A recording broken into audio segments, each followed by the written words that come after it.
कराची की मकामी अदालत ने मरहूम आमिर लियाकत की गैर अखलाकी वीडियो वायरल करने के मामले पर दरख्वास्त की समाअत की। अदालत ने मुल्जिमा दानिया शाह की दरख्वास्त जमानत पर फैसला महफूज कर लिया है। इस पर हम बात करते हैं डॉन न्यूज़ के नुमाइंदे शफी बलोच से। शफी, इस केस में मजीद क्या कार्रवाई हुई और क्या फैसला किया गया है?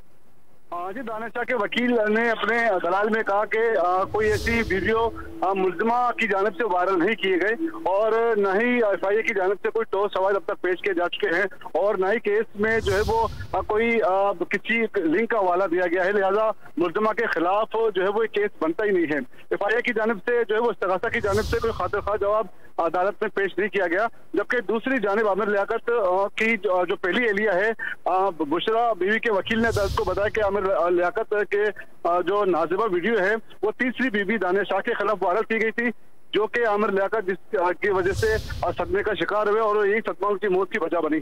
और इस पर उनकी जानिब से इस्तदा की गई है कि आमिर जो है वो दानिया शाह की जमानत जो है वो मंजूर न की जाए। अदालत ने तरफेन के असली दलाल सुनने के बाद फैसला महफूज कर लिया और कल जो है वो फैसला सुनाए जाने का इम्कान है। जी।